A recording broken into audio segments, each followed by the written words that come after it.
Lei 8.213. Seção 2ª. Dos períodos de carência.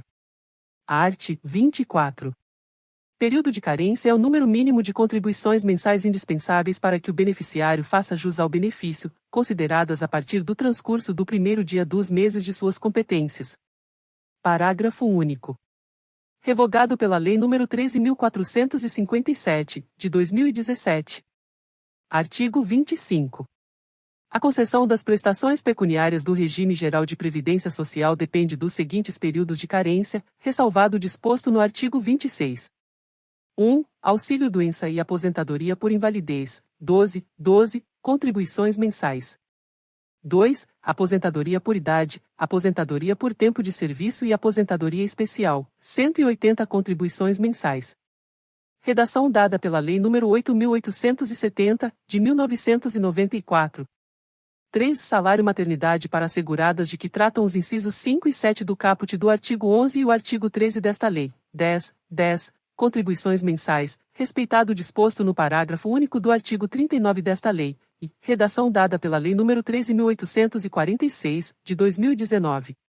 4. Auxílio reclusão, 24, contribuições mensais. Incluído pela Lei nº 13.846, de 2019. Parágrafo único. Em caso de parto antecipado, o período de carência a que se refere o inciso 3 será reduzido em número de contribuições equivalente ao número de meses em que o parto foi antecipado.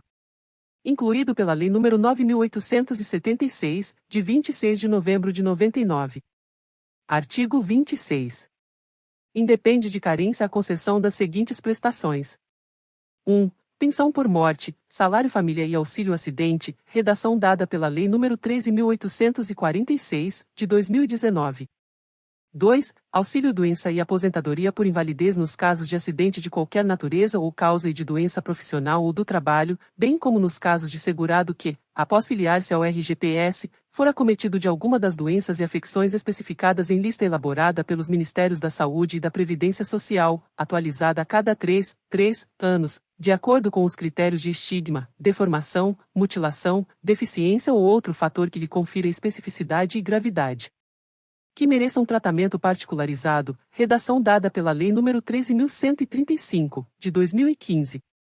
3. Os benefícios concedidos na forma do inciso 1 do artigo 39, aos segurados especiais referidos no inciso 7 do artigo 11 desta lei. 4. Serviço social. 5. Reabilitação profissional. 6. Salário maternidade para asseguradas empregada, trabalhadora avulsa e empregada doméstica. Incluído pela Lei nº 9.876, de 26 de novembro de 99. Artigo 27. Para cômputo do período de carência, serão consideradas as contribuições, redação dada pela Lei Complementar nº 150, de 2015. 1. Referentes ao período a partir da data de filiação ao Regime Geral de Previdência Social, RGPS, no caso dos segurados empregados, inclusive os domésticos, e dos trabalhadores avulsos, redação dada pela Lei Complementar nº 150, de 2015. 2. Realizadas a contar da data de efetivo pagamento da primeira contribuição sem atraso, não sendo consideradas para este fim as contribuições recolhidas com atraso referentes a competências anteriores, no caso dos segurados contribuinte individual, especial e facultativo, referidos, respectivamente, nos incisos 5 e 7 do artigo 11 e no artigo 13. Redação dada pela Lei Complementar nº 150, de 2015. Artigo 27. Na hipótese de perda da qualidade de segurado, para fins da concessão dos benefícios de auxílio-doença, de aposentadoria por invalidez, de salário maternidade e de auxílio-reclusão, o segurado deverá contar, a partir da data da nova filiação à Previdência Social, com metade dos períodos previstos nos incisos 1, 3 e 4 do caput do artigo 25 desta lei. Redação dada pela Lei nº 13.846, de 2019.